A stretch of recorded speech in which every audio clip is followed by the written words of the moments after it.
sei quantos estão lembrados, mas o tema da nossa congregação, da nossa amada Igreja Presbiteriana do Cruzeiro, neste ano, é justamente Igreja, Espiritualidade Familiar.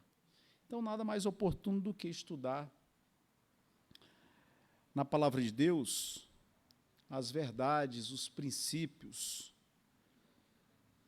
relacionados à igreja, que nos inspiram e norteiam para ser uma igreja mais atuante, mais fiel ao Senhor no século 21. Na manhã de hoje, nós vamos refletir sobre a igreja de Esmirna. Creio que no domingo passado, se a memória não me falha, estudamos sobre a igreja de Éfeso, à luz de Apocalipse, capítulo 2, os primeiros versículos. Vamos continuar em Apocalipse, e hoje vamos meditar e aprender sobre a igreja de Esmirna, mais exatamente sobre a carta que Jesus enviou a essa igreja, a qual Jesus disse, ser fiel até a morte. A palavra de Deus, em Apocalipse 2, a partir do versículo 8, diz o seguinte, Apocalipse capítulo 2, versículo 8, ao anjo da igreja em Esmirna escreve, estas coisas diz o primeiro e o último, que esteve morto e tornou a viver. Conheço a tua tribulação, a tua pobreza, mas tu és rico, e a blasfêmia dos que a si mesmos se declaram judeus e não são, sendo antes sinagoga de Satanás. Não temas as coisas que tens de sofrer. Eis que o diabo está para lançar em prisão alguns dentre vós, para ser dispostos à prova, e tereis tribulação de 10 dias. Sê fiel até a morte, e dar-te-ei a coroa da vida. Quem tem ouvidos, ouça o que o Espírito diz às igrejas. O vencedor de nenhum modo sofrerá dano da segunda morte. Tenhamos novamente uma palavra de oração. Senhor, estamos diante da tua palavra, que é a verdade, inspirada pelo teu Espírito, poderoso o suficiente para transformar nossas vidas.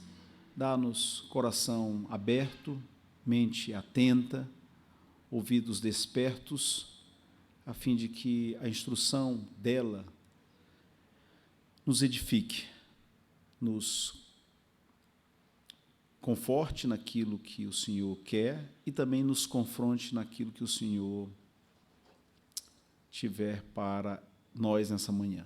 Oramos e assim o fazemos em nome de Jesus. Amém. Primeiramente, vocês visualizam onde estão as igrejas do Apocalipse. Nesses pontinhos vermelhos, onde hoje é a atual Turquia. A maior parte da Turquia se encontra no continente asiático, um pedacinho da Turquia está na Europa, onde hoje temos um dos países cuja religião principal é o islamismo, já foi o berço do cristianismo.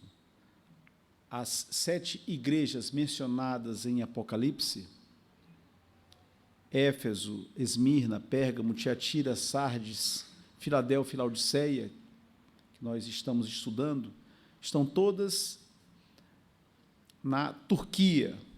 E aí vocês podem ver, eu vou pedir para o pessoal aí, para o Gustavo, eu acho que é o Gustavo que está com o cursor na mão, colocar a setinha em Esmirna.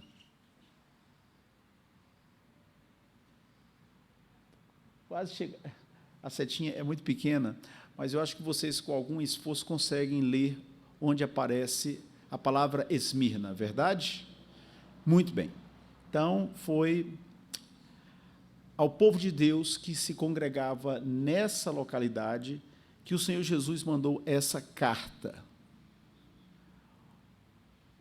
E quando nós estudamos sobre a igreja de Esmirna, nós sabemos que um dos discípulos de João, o autor do livro de Apocalipse, assim como do evangelho que leva o seu nome, Evangelho de João, e das 3 epístolas, um dos discípulos de João foi Policarpo, mais conhecido como Policarpo de Esmirna. Policarpo foi discípulo, portanto, ele conheceu o apóstolo João e ele foi pastor da igreja de Esmirna. A essa igreja, a qual Jesus disse, ser fiel até a morte, a gente percebe que o próprio pastor dela foi desafiado de maneira muito intensa a colocar em prática essa palavra de Jesus. Em seguida, vocês vão ver uma representação de Policarpo, em algum vitral que está na Europa ou na Ásia, vitral de igreja, e a gente também tem, sobreviveu, uma carta que Policarpo escreveu aos Filipenses. Com certeza não é um livro inspirado, mas é uma carta, é uma epístola. É um livro doutrinário, é um documento histórico. Muito bem, o que a gente sabe sobre Policarpo? Pode seguir, aí tem a projeção do documento, que está disponível em língua portuguesa. Ao ser capturado pelos romanos em 155, nesse ano, Policarpo disse, seja feita a vontade de Deus. Era uma época de perseguição, em que em muitas regiões os cristãos eram perseguidos e lançados no cárcere. Herodes e seu pai Nicetas foram ao encontro de Policarpo. E ele disse, Herodes, que há de mal em dizer César é senhor, César é o imperador, sacrificar e salvar a vida? Eles perguntaram a Policarpo. Policarpo disse, não farei o que me aconselhas, ou seja, oferecer culto a César, oferecer sacrifício, como era o costume da época, ao imperador. Ele foi levado ao estádio, a uma arena, e o procônsul era o governador da província. Perguntou-se Policarpo se realmente ele era quem era. Você é Policarpo? Sim. Diante da resposta afirmativa, não afirmatura,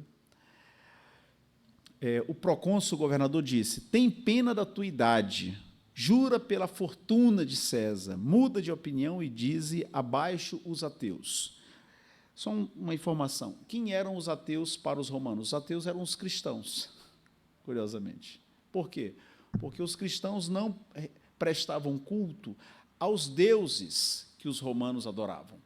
Então, por essa razão, como os cristãos se recusavam a render culto às divindades pagãs, os romanos consideravam os cristãos ateus.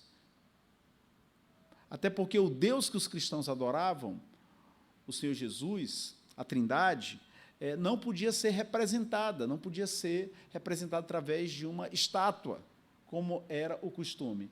Então, quando o governador disse a Policarpo, muda de opinião e diz abaixo os ateus, está dizendo abaixo os cristãos. Policarpo, após fitar a multidão presente, estendeu a mão contra ela, suspirou, olhou para o céu e disse, abaixo os ateus, ou seja, se referindo não aos cristãos, mas se referindo àqueles que assistiam àquela cena. O procônsul insistiu, jura e eu te liberto, amaldiçoa a Cristo. Então, o pastor da igreja de Esmirna, Policarpo, disse, há 86 anos que o sirvo e ele jamais me fez mal. Como posso blasfemar meu pai, meu Salvador? Ele tinha 86 anos. Mais algumas frases foram trocadas até que o procônsul anunciou, eis o mestre da Ásia, o pai dos cristãos, o destruidor de nossos deuses. Ensina muitos a não sacrificar e a não adorar. Claro, porque ele ensinava o evangelho. Amarrado com as mãos às costas, Policarpo disse, deixai-me assim, pois aquele que me concedeu aguardar com firmeza o fogo, conceder-me-á ainda, sem a garantia de vossos pregos, ficar imóvel na fogueira. A ordem de Jesus foi cumprida. Policarpo, queimado, foi fiel até a morte.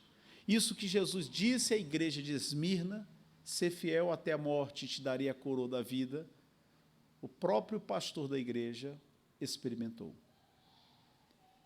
Esse foi o martírio de Policarpo. Muito bem, John Stott, pregador inglês do século passado, nos lembra que se a primeira marca de uma igreja modelo é o amor, é o que nós estudamos sobre a igreja de Éfeso, em relação à qual Jesus, né, menciona suas obras. A segunda é o sofrimento. A disposição para sofrer por Cristo é a prova da autenticidade do nosso amor por Ele. Quem realmente ama a Cristo está disposto a pagar o preço desse amor. Antes de comentar a mensagem de Jesus, o que Jesus disse à igreja de Esmirna, que está aqui no capítulo 2, tenhamos em conta alguns fatos sobre a cidade e sobre a própria igreja de Esmirna. Essa cidade continua existindo, se chama Esmir.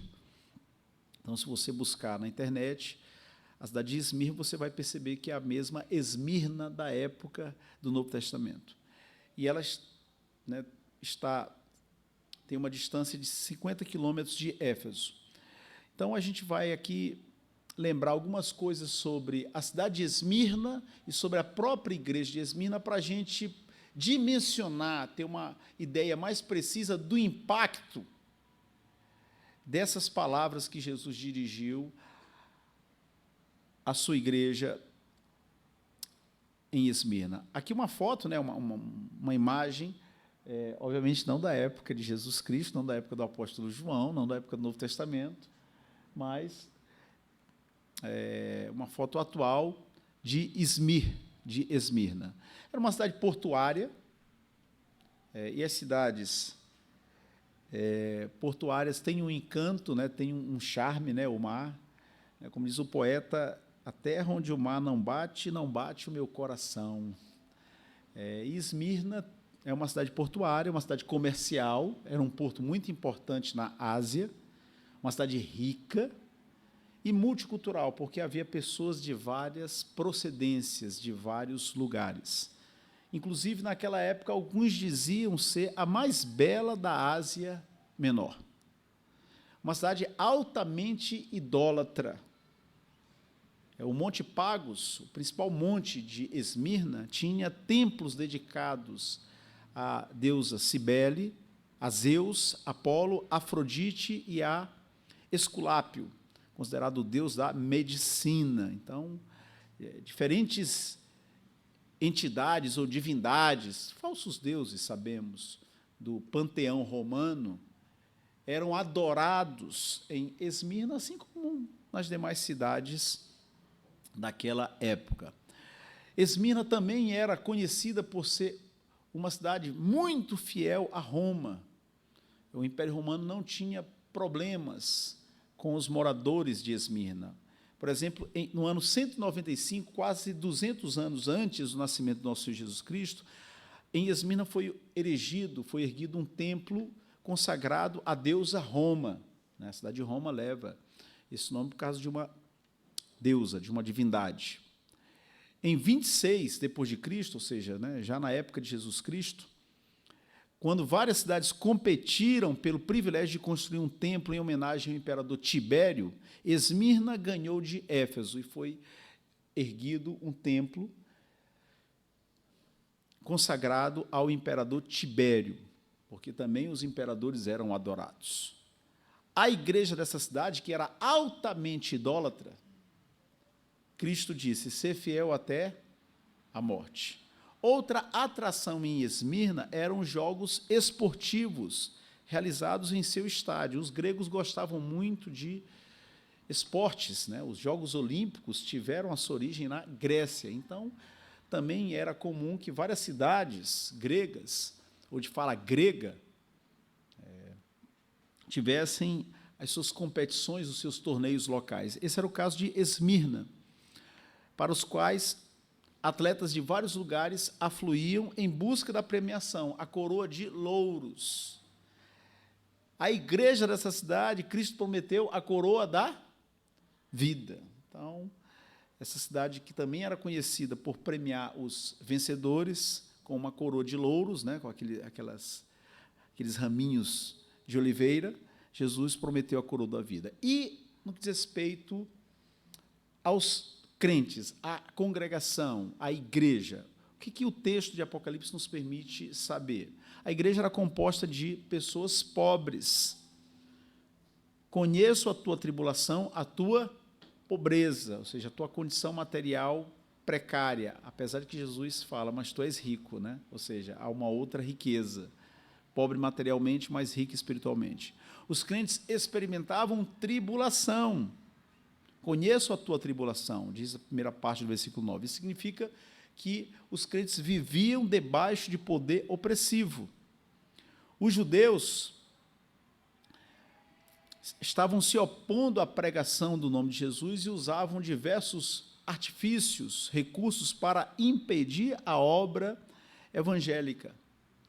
A situação não melhoraria nos próximos tempos. Por quê? Porque no versículo 10 é dito, não temas as coisas que tens de sofrer. Ou seja, vocês estão sendo agora provados, vocês estão enfrentando desafios enormes, e saibam que outros virão, pois haveria perseguição e morte. Os crentes seriam provados e, por isso, foram estimulados a se manterem fiéis até a morte. E nessa carta enviada à igreja em Esmirna, onde, detalhe importante, não vemos qualquer crítica ou reprimenda aos crentes. É interessante, porque nas demais cartas a Éfeso e as demais igrejas são feitos elogios e também o Senhor Jesus dá um puxão de orelha. Por exemplo, em relação a Éfeso, que nós já estudamos, tenho, porém, contra ti que abandonaste o teu primeiro amor. Isto é, a igreja já não tinha aquela paixão, aquela entrega, aquele coração ardendo pelo Evangelho, como na época da conversão. Em relação à igreja de Esmirna, não há qualquer senão, não há qualquer puxão de orelha, não há qualquer crítica. Jesus faz elogios, somente elogios a essa igreja. Então, quando a gente observa com atenção essa carta, ela nos permite, ela nos alerta sobre o desafio de testemunhar Cristo em um ambiente de hostilidade ao Evangelho. O grande desafio para os crentes em Esmirna era testemunhar a Cristo diante da adversidade. É o que alguns de vocês enfrentam, por exemplo, na universidade. Sobretudo, mas não exclusivamente, em universidades públicas, onde, muitas vezes, se a pessoa se manifestar, se ela der a conhecer que ela é cristã, e isso deve acontecer, a pessoa é ridicularizada. Às vezes, até objeto de chacota, de escárnio, de zombaria, de provocação. Eventualmente, no seu ambiente de trabalho, você tem colegas ali que têm o hábito de contar piadas e tem a boca muito suja. E quando você não participa, não se soma a esse tipo de situação, você também é escanteado, você experimenta algum tipo de coerção, de repulsa social. Mas, em geral, no Brasil, nós não sabemos o que é hostilidade ao Evangelho, diferente, por exemplo, de alguns países, de alguns lugares ao redor do mundo. Existem países na Ásia, na África, onde, se as pessoas souberem que você é cristão ou cristã, você corre risco de vida. Até porque, na mentalidade islâmica, se você tira a vida de um herege, você ganha pontinhos diante de Alá. Você contabiliza pontos no banco celestial. Você está eliminando o herege. Uma pessoa que fala contra Alá, que não observa o Corão, o livro sagrado deles. Em outros lugares, o desafio não é o islamismo, mas o secularismo. A gente tem um país que faz fronteira com o Brasil, o Uruguai, onde praticamente 40% da população no Uruguai é agnóstica ou ateia. Isto é, as pessoas vivem como se Deus não existisse, elas não estão nem aí para a religião, para a religiosidade. Plantar uma igreja no Uruguai é tentar plantar uma igreja num cemitério missionário, assim como muitos lugares da Europa da nossa época.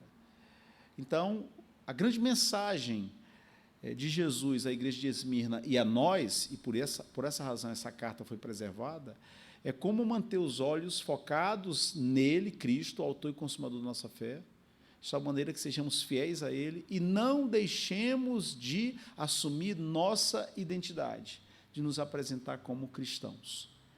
Muito bem, agora focando a nossa atenção na mensagem, na carta, já comentamos algo sobre a cidade de Esmirna, sobre as características dos irmãos da igreja de Esmirna. Podemos destacar pelo menos duas principais lições ou princípios. Essa carta nos lembra, ou essa mensagem nos lembra, que a carreira cristã inclui duras provações. É o que a gente depreende dos versículos 8 e 9. Ao anjo da igreja em Esmirna, isto é, ao pastor, talvez o próprio Policarpo, que depois de alguns anos, depois de algumas décadas, seria martirizado, Jesus disse: estas coisas diz o primeiro e o último, ou seja, aquele que é o alfa e o ômega, que esteve morto, ou seja, aquele que sabe o que é o sofrimento e tornou a viver. Conheço a tua tribulação, certo? Ou seja, a provação que vocês estão experimentando, a tua pobreza, certo? A pobreza também é um desafio. Não é uma coisa nada confortável viver com parcos recursos, não ter um carro para você se deslocar, não ter um plano de saúde, não ter o dinheiro para comprar o remédio que teu filho precisa, ou para pagar o tratamento que a tua filha necessita, para, quem sabe, colocar o teu filho, a tua filha, os teus filhos num colégio onde você fica mais tranquilo em relação à educação que é dada. Ser pobre implica vários desafios.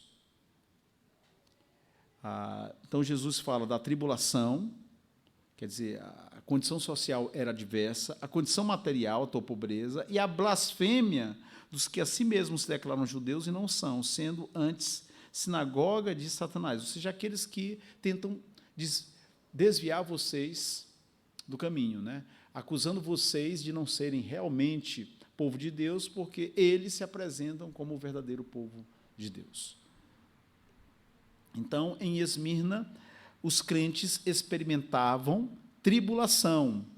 Inclusive, há registros históricos de cristãos lançados, arremessados do alto do Monte Pagos, justamente porque decidiram não abjurar, não apostatar, não abandonar, não negar a Cristo. E quando nós nos deparamos com isso que Jesus disse à igreja de Esmirna, na realidade isso ilustra o que próprio Jesus diz ou dirige a todos nós. O que Jesus disse? Se alguém quer vir após mim, a si mesmo se negue, dia a dia tome a sua cruz e siga-me. Esse é o preço do discipulado. Diferente do que alguns televangelistas, daquilo que alguns pregadores projetam, né, que ser filho de Deus é ser filho do rei, é declarar, é profetizar vitória, é se apoderar dos benefícios do Pai, é não passar por dificuldade, é não aceitar, é decretar não aceitar doença, pobreza, dificuldade financeira, porque você é filho do rei, diferente do que esses pregadores dizem. O Senhor Jesus nos fala que segui-lo tem um preço, e esse preço é muito caro. Se alguém quer vir após mim, a si mesmo se negue. Então, você diariamente tem que dizer não para algumas coisas que o seu coração lhe convida, que o seu coração estimula. Dia a dia, quer dizer, não é uma vez por semana, não é no aniversário da igreja, não é na Páscoa e no Natal, dia a dia. Tome a sua cruz, quer dizer, você tem que tomar, não é o papai, não é a mamãe, não é o pastor, não é o diácono, não é a professora escola dominical, não é o líder do pessoal da música, não é o cônjuge. O cônjuge não tem que estar empurrando, a mulher não tem que estar empurrando o marido para ser o sacerdote do lar. Não tem que colocá-lo no bolso e trazê-lo para a igreja. Cada um é responsável diante de Deus. Tome a sua cruz e seguir a Jesus, quer dizer, você tem que negar a si mesmo, carregar a cruz, sem perder o foco, sem perder o endereço, o destino final. Também Jesus nos diz que no mundo tereis o quê? Só felicidade, só arroz carreteiro. Eu ouvi, viu, tua brincadeira do cuchá, viu, Daniel? O pessoal que não esteve no domingo passado, que a gente falou de uma iguaria da Jerusalém Celestial, do cuchá, um prato típico lá do Maranhão. A gente está pensando aí meios para fazer um almoço na igreja, né, e servir o cuchá para o pessoal provar. Enquanto isso, a gente vai mesmo com piqui, com arroz carreteiro, com feijoada, que são coisas muito boas, graças a Deus. Então, no mundo tereis tribulações, mas tende bom ânimo. Eu venci o mundo. Quer dizer, não desista, não esmoreça, não volte atrás, porque Deus tem um propósito com essas tribulações. Ele quer depurar você, Ele quer limpar você, Ele quer extirpar da sua vida coisas que não têm importância. Quem já viu, por exemplo, o filme O Peregrino, a encenação do livro O Peregrino, do John Bunyan, sabe que o peregrino tinha muitas coisas na bolsa que ele carregava. E, ao longo da jornada, ele vai tendo que se desfazer de algumas delas. Então, tem coisa que a gente se apega e a gente acha que é fundamental e não é, gente. Alguns de vocês sabem que eu agora, né, já não estou na Asa Norte, eu estou em Águas Claras. Então, nós tivemos que nos mudar mais ou menos 2 semanas. E mudança, talvez a única coisa que exista de boa na mudança é que você se desfaz de tranqueira, de tralha, de bagulho. E olha que, entre os defeitos que eu tenho, sim, os pastores também têm defeitos, não está o de ser acumulador. Eu tenho vários defeitos, mas o de ser acumulador, guardar tranqueira, não. Certo? Lá em casa, quem é responsável por tirar o lixo todo dia sou eu. Então, tem coisa que eu nem meto no cesto de lixo, eu já vou direto para a lixeira do prédio.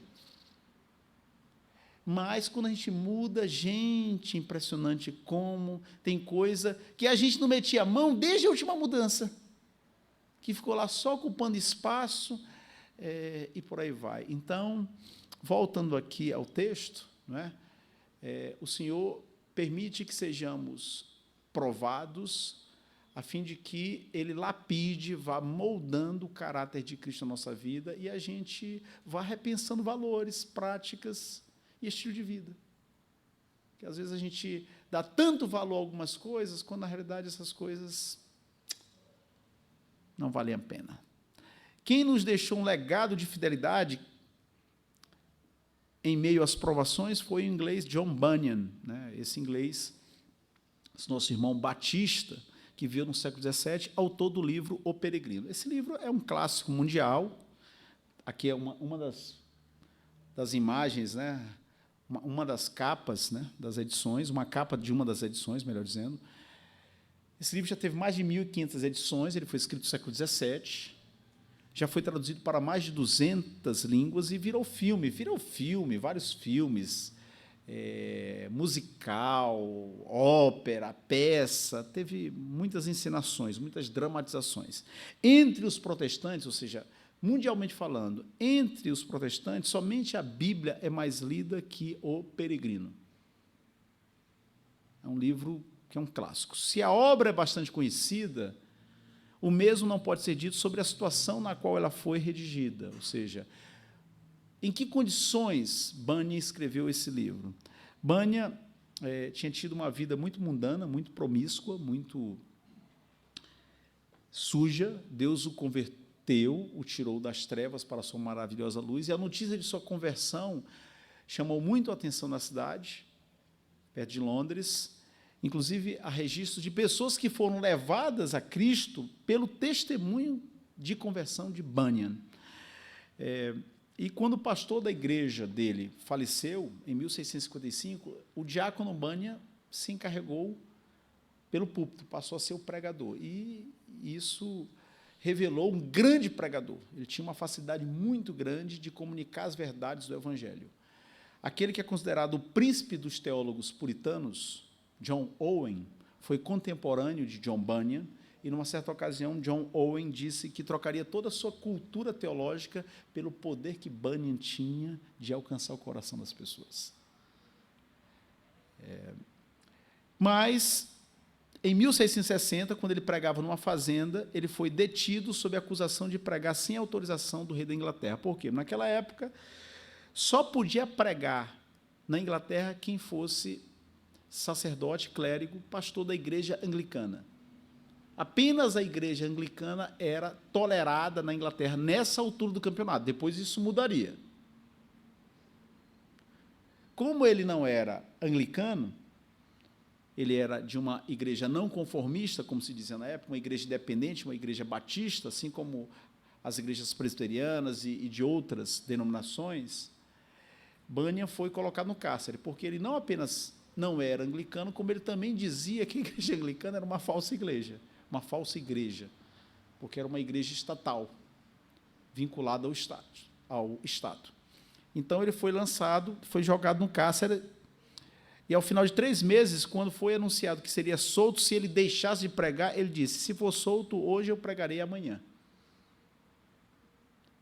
Moral da história, ele ficou 12 anos preso.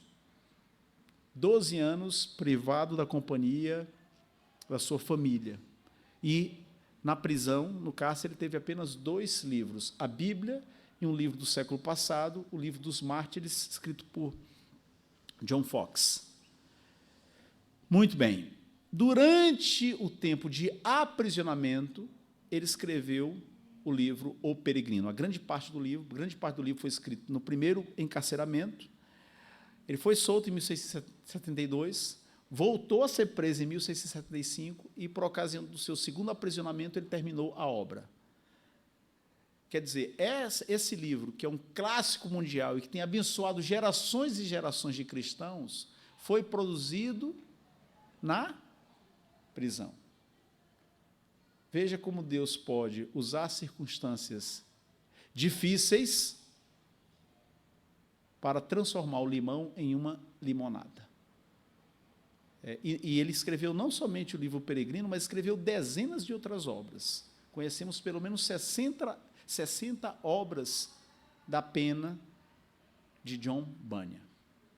A maioria delas, obras pastorais, dirigidas à igreja, onde ele era pregador, e quando ele foi libertado, quando ele saiu do cárcere, a própria igreja o nomeou seu pastor. Então, o aprisionamento de Bunyan fez com que ele se aproximasse mais de Deus, buscasse no Senhor o consolo, o conforto, e, a partir dali, ele edificou e tem edificado a vida de muitos cristãos. Então, o vale, o deserto, pode ser enriquecedor desde que nós estejamos conectados em comunhão com o nosso Senhor Jesus Cristo. As provações nos depuram, diz o apóstolo Paulo, porque a nossa leve e momentânea tribulação produz para nós eterno peso de glória. Então, quando você estiver sendo exprimido, quando você estiver passando por aquela tribulação, aquela provação, não deixe de fazer a seguinte pergunta para o seu Senhor: Senhor, o que o Senhor quer fazer em minha vida? O que o Senhor quer trabalhar, lapidar em mim através dessa provação? Dá-me força, Senhor, ajuda-me a cruzar esse vale, esse deserto, E na maioria das vezes, irmãos, a experiência nos mostra, como foi o caso de Jó, nós não vamos ter resposta para as nossas perguntas durante a provação, durante o deserto. É interessante, os estudiosos bíblicos concordam com uma coisa: Jó morreu sem saber por que ele passou pelo que passou. Jó nunca soube por que o corpo dele foi tomado de chagas, de feridas, porque ele perdeu todos os seus filhos e suas filhas, e até a mulher se afastou dele. Chegou a ponto de dizer: amaldiçoa o teu Deus e morre. Nunca soube. Mas, no final da vida, ele fez aquela declaração: bem sei que tudo podes, e que nenhum dos teus planos pode ser frustrados. Antes eu te conhecia só de ouvir falar, mas agora os meus olhos te veem. E aí alguém, depois, inspirado, recebeu a revelação e colocou no papel toda a história que nós lemos, né? Nós sabemos o começo, o meio e o fim. Jó só soube do começo e do meio. Ele nunca soube, o fim também, né? Mas ele nunca soube qual a intenção, qual o propósito de Deus. Deus nunca revelou para ele tudo aquilo que nós sabemos. Então, isso nos lembra que nem sempre o Senhor responderá às nossas perguntas. Ou pode ser que ele responda, mas depois de muito tempo. Mas o consolo é o seguinte: um dia você saberá. Um dia você vai ter claridade e vai ter entendimento sobre tudo aquilo que Deus permitiu que você passasse. Então, mantenha os seus olhos no autor e consumador da fé, agarre-se a ele, aceite a ajuda dos seus irmãos e irmãs, e vamos que vamos, porque a carreira cristã não é um tiro curto, não é aquela prova do atletismo dos 100 metros, é uma maratona, é uma jornada longa. E aqui tem a segunda lição, o segundo ensinamento da carta de Jesus à igreja de Esmirna. A primeira é essa que nós acabamos de comentar: a carreira cristã inclui duras provações. Você e eu já sabíamos disso, nós estamos sendo relembrados. A segunda lição, segundo princípio, segundo ensinamento, tem a ver com a preparação para o testemunho. Versículo 10, primeira parte, né? Não temas as coisas que tens de sofrer. Eis que o diabo está para lançar em prisão alguns dentre vós, para ser dispostos à prova, e tereis tribulação de 10 dias. Os 10 dias aí é um termo figurado, certo? A gente não pode interpretar literalmente essas afirmações, essas frases de Apocalipse. Assim como os 7 anjos, né? As 7 igrejas, há muito de simbolismo em Apocalipse. Então, como é que, pastor, então, se eu não tenho que interpretar os 1000 anos, né, do Apocalipse 20, não são 1000 anos literais, como é que, então, eu devo interpretar esses 10 dias? O Senhor Jesus está dizendo que chegaria um tempo de maior tribulação. Então, Jesus anuncia: não temas as coisas que tens de sofrer. Então, vamos imaginar se nós estivéssemos na cidade de Esmirna, no 1º século, e Jesus enviasse uma carta a nós e dissesse assim: não temam as coisas que haverão de vir, que vocês sofrerão. Satanás está a ponto de lançar alguns de vocês em prisão para serem postos à prova. E aí? Você sabendo que o chicote, que o reio, todo mundo sabe o que é reio, certo? Cinturão, que a surra vai chegar, que virão tempos difíceis. O que você faria?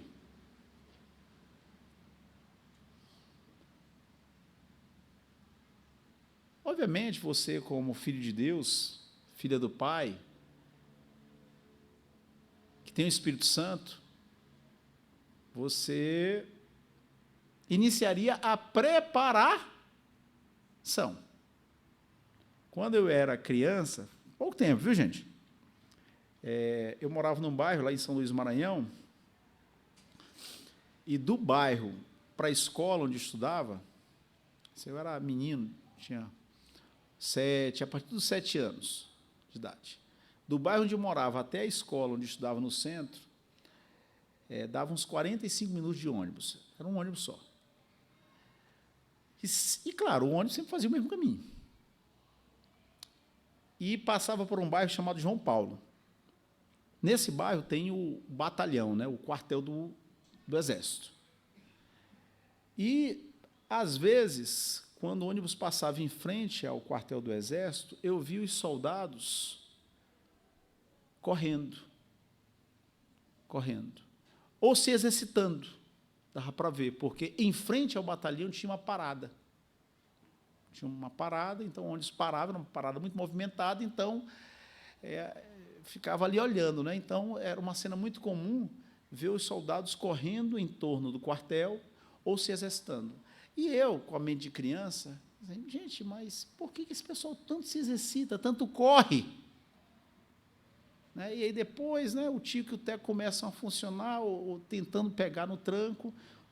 O Brasil não está em guerra, e esse pessoal está treinando, e esse pessoal está se exercitando. Preparação. Porque se houver necessidade, certo? Os soldados têm que estar o quê? Em forma. Recentemente, o Brasil acompanhou, né, dois bandidos, né, dois que não são gente boa, fugiram lá do presídio em Mossoró, não é isso, Rio Grande do Norte. Né? E aí as autoridades, não é, tiveram que mandar.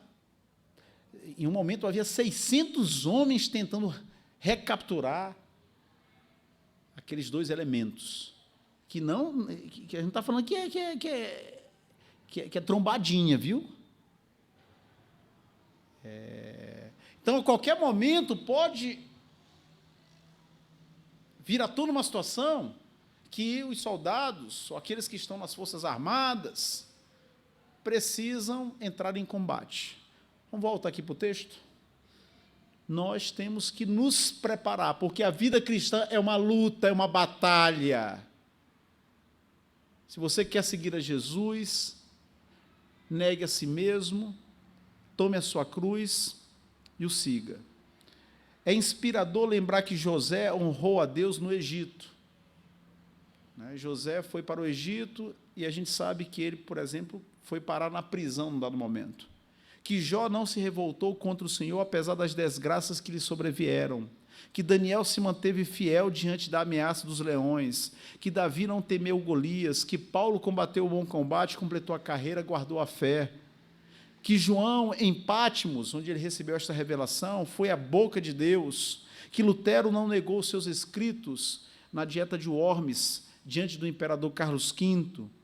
Que Spurgeon criticou os pastores que não prescreviam a inspiração da Bíblia, não teve receio de criticar os seus colegas, que Bonhoeffer foi destemido na Alemanha nazista. É inspirador lembrar deles e de tantos outros, porque se eles conseguiram ser fiéis a Deus, nós também podemos conseguir. O Deus deles é o nosso Deus. Os recursos que eles utilizaram estão ao nosso alcance.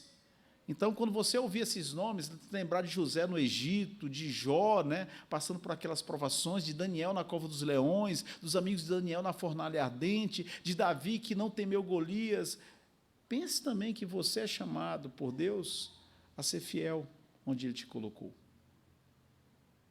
Mas, pastor, será que eu vou conseguir? É justamente por isso que a gente está estudando essa carta na escola dominical.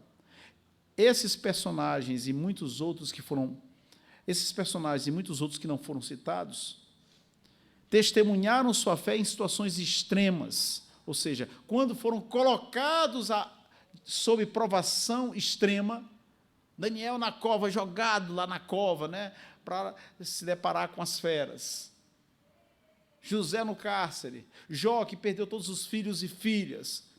Quando eles estiveram em situações extremas, eles testemunharam a sua fé. Por quê? Porque aprenderam a depender de Deus ao longo do tempo, porque experimentaram da intimidade do Senhor no dia a dia e assim puderam experimentar os benefícios da firmeza espiritual. Em outras palavras, o que eu estou dizendo é o seguinte: se você não se preparar, se você não se exercitar, você não conseguirá vencer as batalhas. Eu vou ser mais claro recorrendo a um trecho da conversa de Davi com o rei Saul. Vocês sabem que Golias se apresentou durante 40 dias, 2 vezes por dia, ele xingava o exército de Israel e xingava o Deus de Israel. E não houve um soldado que se apresentou para lutar, para enfrentar Golias. E aí, quando Davi foi levar comida e ter notícia dos seus irmãos, Davi se deparou com aquela situação, ele falou assim: não, eu vou contra esse incircunciso. E aí, o próprio Saul tentou dissuadir Davi sobre isso, mas como não havia um soldado, Davi teve que argumentar, e olhem o que Davi disse a Saul: teu servo apacentava as ovelhas de seu pai. Então, quer dizer, na solidão, né? Cuidando das ovelhas.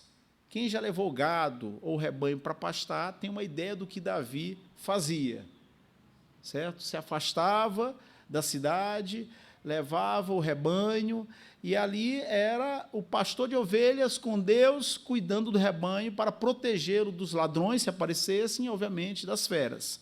Teu servo apacentava as ovelhas de seu pai. Quando veio um leão ou um urso e tomou um cordeiro do rebanho, eu saí após ele, o feri e livrei o cordeiro da sua boca. Levantando-se ele contra mim, agarrei-o pela barba e o feri e o matei. O teu servo matou tanto o leão como o urso. Este incircunciso filisteu será como um deles. Moral da história: Davi tinha aprendido a depender de Deus no dia a dia, no cotidiano. Se Deus o abençoou e ele foi capaz de enfrentar um leão e um urso e de vencer a ambos, Davi sabia que Deus também poderia abençoá-lo, se quisesse, para vencer Golias.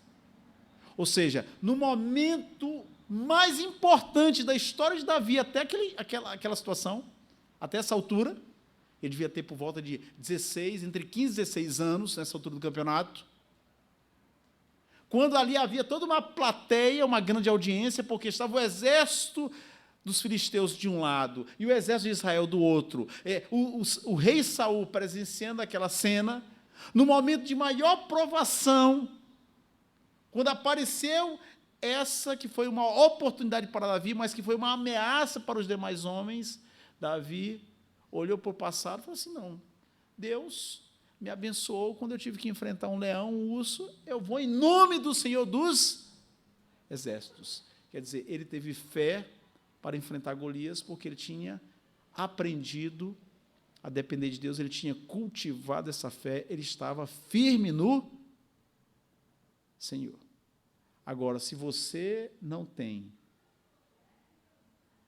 feito o dever de casa, se você não tem se exercitado, se você não tem cultivado a tua vida com Deus,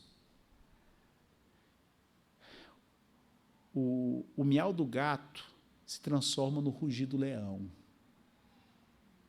Você treme diante de qualquer coisa. Nem precisa que Golias apareça. Mas se você está com Deus nós somos maioria. A gente tem essa capacidade que é dada por Deus de enfrentar os desafios. Muito bem. Como se preparar para o testemunho? Pastor, até aqui entendi, mas eu quero saber, pastor, no meu dia a dia, na semana, lá em casa, em relação às batalhas que eu enfrento, como eu me preparo? Atentando para o seguinte: primeira coisa, observe as disciplinas espirituais. Pastor, o que é isso aí? Disciplinas espirituais. Eu começo lembrando que Paulo disse a Timóteo. Paulo disse a Timóteo que ele não devia se envergonhar do testemunho de nosso Senhor. Isso está lá na segunda carta de Paulo a Timóteo, no capítulo 1. Em seguida, Paulo afirma: fortifica-te na graça que está em Cristo Jesus. Uma outra coisa interessante na mesma linha, ou um outro texto, a respeito do ministério de Paulo e Barnabé, junto às igrejas plantadas na primeira viagem missionária, a Bíblia diz: e tendo anunciado o evangelho naquela cidade, e feito muitos discípulos, voltaram para Listra, Icônio e Antioquia, Antioquia da Psídia, para diferenciar de Antioquia da Síria, fortalecendo a alma dos discípulos, exortando-os a permanecer firmes na fé, e mostrando que, através de muitas tribulações, nos importa entrar no reino de Deus. Notem o que Barnabé e Paulo lembraram aos crentes de Listra, Icônio e Antioquia. Permaneçam firmes na fé, porque, através de muitas provações, nos importa entrar no reino de Deus. Como se permanece firme na fé? Exercitando-se. Por isso a importância das disciplinas espirituais. Esse livro do Donald Whitney se chama Disciplinas Espirituais. Esse exemplar que eu tenho está em espanhol, porque eu comprei quando estava lá no Chile, mas ele já está disponível em língua portuguesa. Pastor, quais são as disciplinas espirituais? Irmão, as disciplinas espirituais, eu vou ler aqui alguns tópicos do índice. Assimilação da Bíblia, quer dizer, leitura e memorização da Escritura. Lembra aquilo que o salmista disse? Guardo no coração os teus mandamentos para não pecar contra ti.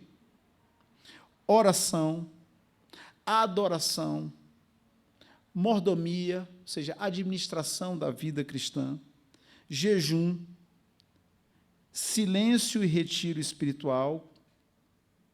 E ele também coloca aqui, o autor, escrever um diário e perseverar nas próprias disciplinas espirituais. Ou seja, fazer aquelas coisas que a Bíblia determina para nós. Cultive sua vida devocional.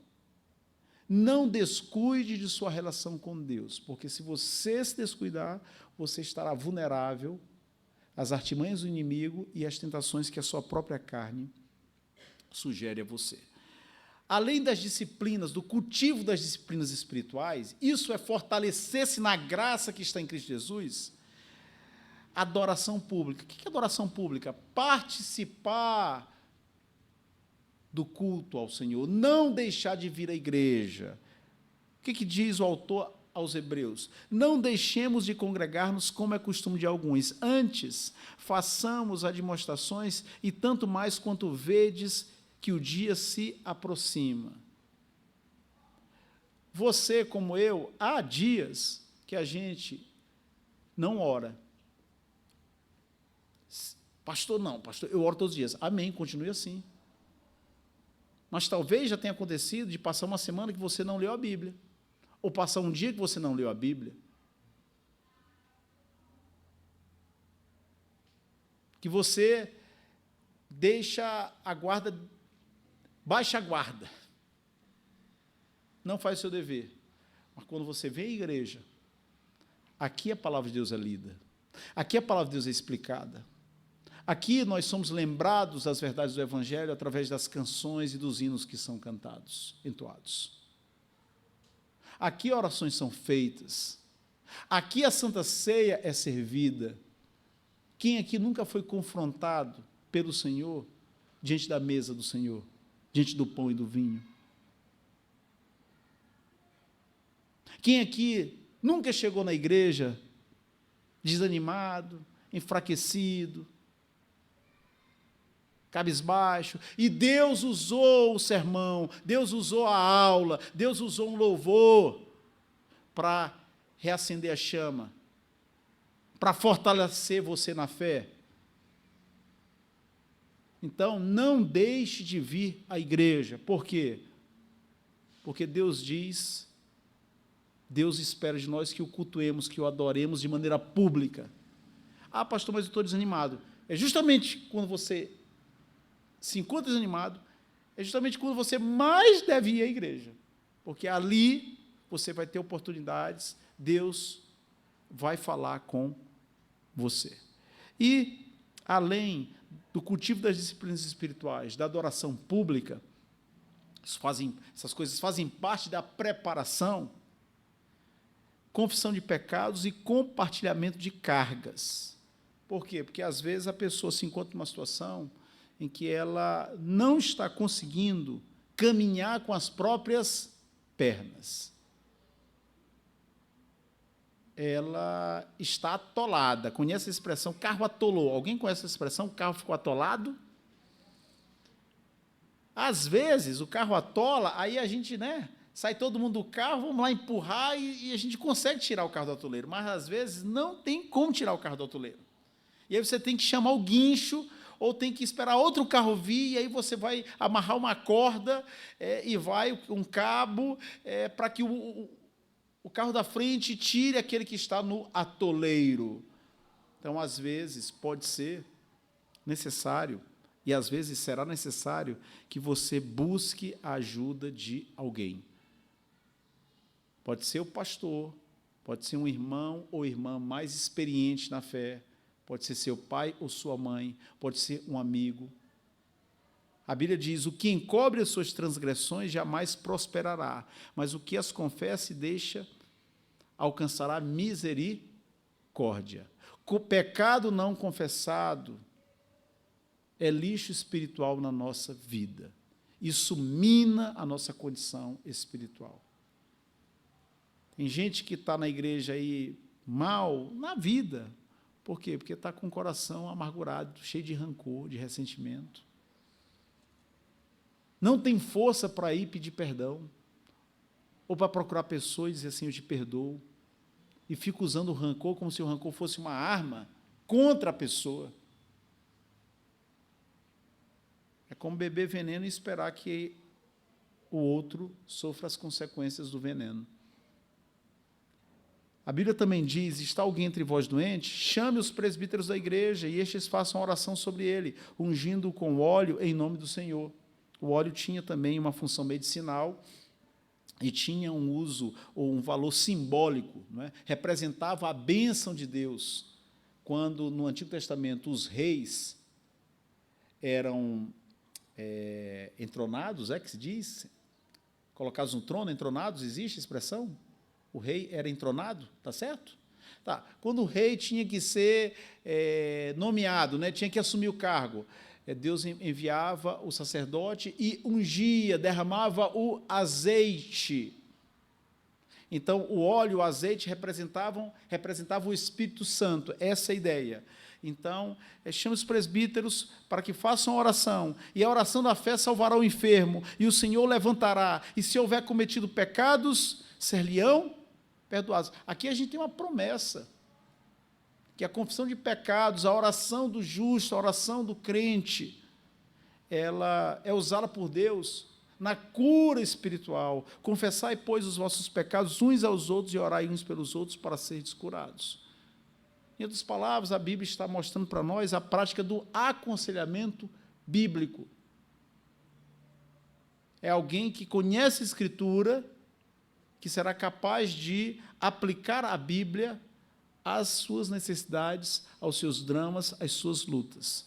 E também Paulo diz aos Gálatas, levai as cargas uns dos outros e assim cumprireis a lei de Cristo. Às vezes a carga é muito pesada. Por exemplo, minha irmã, nesse momento de São Luís do Maranhão, para quem não sabe, a minha mãe, já há quase 2 anos, ela vive em estado semi-vegetativo, ela vive prostrada numa cama. Sistema de home care. Ela sofreu um problema muito sério, um aneurisma estourou no cérebro, e desde então ela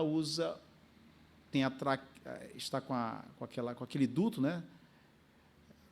traqueostomia e sonda gástrica, e ela está atrofiando. Metade do corpo dela,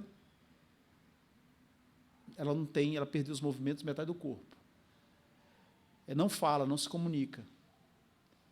Minha mãe está nessa situação. Meu pai está com mais de 70 anos. Ontem minha irmã mandou um vídeo, ele está com dificuldade de andar, porque na juventude ele teve problema sério na coluna, uma vértebra dele foi lesionada, ele tem platina, e agora a conta chegou, porque também tem a osteoporose. Então, minha irmã mandou um vídeo, meu pai andando como se fosse já um senhor de 130 anos. e minha irmã tem uma filha com menos de 1 ano de idade. A carga... E onde é que estão os dois irmãos dela? Um em Brasília e outro em São Paulo. A carga que está sobre os ombros dela, nesse momento, é muito pesada. Se ela não dividir essa carga, chega uma hora que ela pode o quê? Estourar, pifar. Então, às vezes, há irmãos e irmãs na igreja que estão passando por momentos muito complicados. Agora, se você não pedir ajuda, se você não pedir socorro, meu amigo, pastor pode ser qualquer coisa, menos adivinho. Adivinhador. Porque tem gente que não abre a boca, que não sinaliza, que não se abre para receber ajuda. Isso é bíblico, irmão. Não deve ser o normal na vida cristã, contar com a ajuda das pessoas, porque a responsabilidade é individual, mas há momentos, e todos nós estamos expostos, e podemos passar, e passamos, que nós precisamos de ajuda. Isso também faz parte da preparação. Conclusão. Não perca de vista a recompensa final. Pastor, a aula hoje é um pouco depressiva, pastor. Você falou tribulação, provação, morte, ser fiel até a morte. A gente daria a coroa da vida. É que a Bíblia, Jesus Cristo, ele é muito realista. Que a gente não vai dourar a pílula, passar um verniz e esconder, né? Colocar debaixo do tapete a sujeira. Não. Se a igreja de Éfeso foi elogiada pelas suas obras, por sua fidelidade doutrinária, a igreja de Esmirna, o Senhor Jesus Cristo disse, não temas as coisas que tens de sofrer. Então, assim, se a gente sabe, e todos nós, mais cedo ou mais tarde, vamos passar por crises, vamos passar por dificuldades, vamos experimentar tremores, vamos ser abalados, que isso faz parte da caminhada cristã. As roseiras produzem rosas, mas também espinhos. A gente tem que se preparar. Então, como conclusão, não perca de vista a recompensa final. Onde é que está isso aqui, pastor, no texto? Dar-te-ei a coroa da vida. Quem tem ouvidos, ouça o que o Espírito diz às igrejas. O vencedor de nenhum modo sofrerá dano da segunda morte. Estamos aqui como peregrinos, estamos aqui nessa caminhada que é longa, nessa maratona. Deus está conosco, Jesus prometeu estar conosco até a consumação dos séculos. Não desista do Senhor, não desista da igreja, não desista das pessoas, mas se apegue a Deus para que você tenha condições de fazer do limão uma limonada, para que você seja beneficiado pelas lutas. Nossa igreja está à porta de celebrar 35 anos de organização eclesiástica e mais de 4 décadas de existência. Isso é um ponto interessante. Nós, se Deus quiser, no próximo domingo nós vamos celebrar 35 anos desde que a igreja foi organizada. Mas, e quantos anos a igreja aqui teve de congregação? Alguém sabe? Porque a obra não começou no dia que a igreja foi organizada, dia 9 de abril de 1989. A obra começou no ano... Venha no próximo domingo, que a gente vai compartilhar aqui, se Deus quiser, um histórico da Igreja Presbiteriana do Cruzeiro, e a gente vai também democratizar essa e outras informações. Estamos aí na iminência de celebrar mais um aniversário. Muitos já sentaram nesses bancos onde vocês estão hoje, nem todos permaneceram.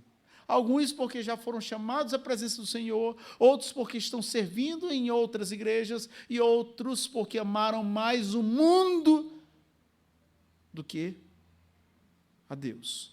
Muitos já passaram por aqui, mas nem todos perseveraram. E os que estão porque Deus tem tido misericórdia de nós e nos sustentado através dos recursos espirituais que Ele nos disponibiliza. Na carreira cristã, meu irmão, minha irmã, o mais importante não é como você começa, mas como você termina. Muita gente tem entrado por essas portas, mas nem todos permanecem em nosso meio. Aqui tem uma imagem, não é? Mostra a imagem. Só a imagem. Acho que a imagem fala por si, não é? Tem uma estátua de sal e tem um homem com as suas 2 filhas. 4 pessoas saíram de Zoar, mas só 3 sobreviveram. Deus tinha dito para que Ló, sua esposa e suas filhas não olhassem para trás. Infelizmente, a mulher de Ló olhou para trás e se transformou numa estátua de sal. Milhares de pessoas saíram do Egito, mas apenas Josué e Caleb entraram em Canaã. Nós não estamos aqui sugerindo que as pessoas que não entraram em Canaã perderam a salvação. O que estamos dizendo é que o propósito de Deus para elas não era que elas ficassem e morressem no deserto, mas que elas chegassem à terra de Canaã, mas elas tombaram no caminho. Portanto, também nós, diz o autor da Epístola dos Hebreus, desembaraçando-nos, ou seja, nos livrando de todo o peso e do pecado que tenazmente nos assedia, corramos com perseverança a carreira que nos está proposta, olhando firmemente para o conselho da igreja, para o pastor X, o pastor Z, para a feijoada, não, para o autor e consumador da fé, Jesus.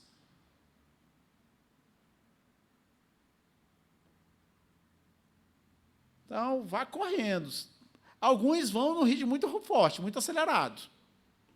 Uma vez eu estava num lugar, e aí estava ali com um colega, certo? Ele falou assim, eu vi ele botou o tênis, né, o short, a camiseta. Eu falei, você vai onde? Eu vou correr na praia, no calçadão. Eu falei, eu vou contigo. Eu não aguentei 1 minuto acompanhar o cara.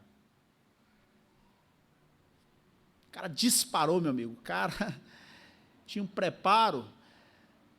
Mas aqui o ponto não é a velocidade, porque às vezes a gente tem que ir no passo das crianças e das mulheres, né, para usar o texto bíblico lá de Gênesis, né?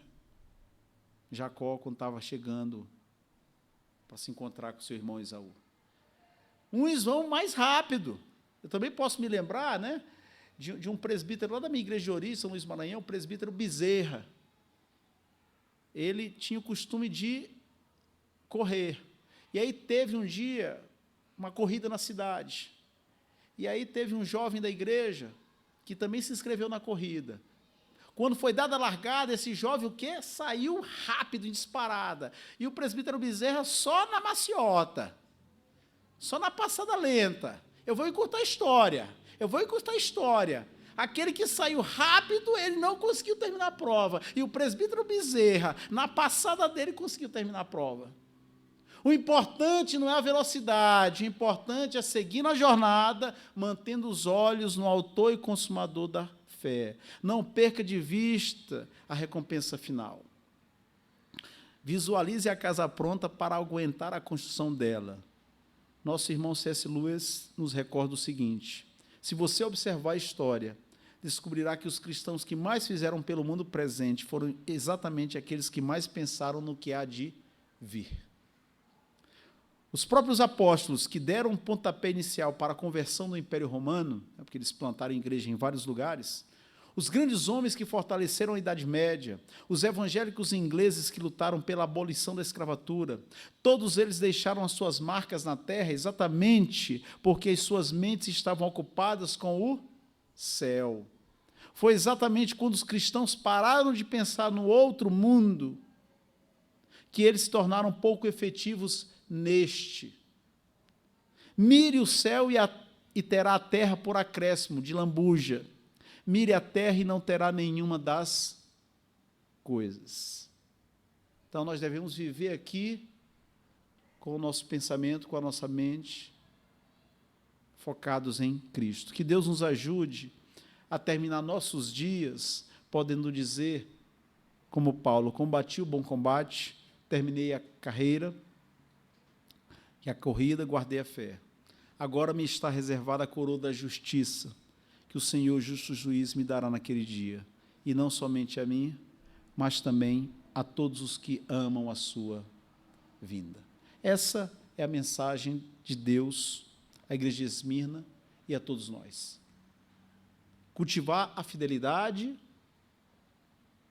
obviamente, durante a vida, para que sejamos fiéis até a morte, seja lá quando ela chegar. Vamos orar? Vamos colocar em pé? Senhor, somos fracos, Pai, somos todos deficientes em nossa fé. Muito pequenos, imperfeitos, teimosos, desobedientes, muitas vezes. Também, por vezes, ingratos. Tem piedade de nós, Senhor, fortaleça a nossa fé, nosso ânimo espiritual. Dá-nos, Senhor, força para colocar em prática aquilo que a Tua Palavra tem nos ensinado. Observar os exercícios espirituais, as disciplinas espirituais. Não deixar de ler e meditar na Tua Palavra. Cultivar a oração, porque o espírito está pronto, mas a carne é fraca. Estabelecer, ó Deus, mais pontes do que muros, contar com a ajuda de homens e mulheres de Deus, da liderança que o Senhor coloca sobre a nossa vida, ter humildade, Senhor, para reconhecer onde erramos, para pedir perdão e retomar a caminhada. Mantenha, Senhor, os nossos olhos postos na pessoa bendita do Teu Filho Jesus, para que, independente do ritmo, da velocidade, continuemos no caminho e terminemos a carreira, Senhor. Ajuda-nos, Pai. É o que nós pedimos e assim o fazemos, em nome de Jesus. Amém.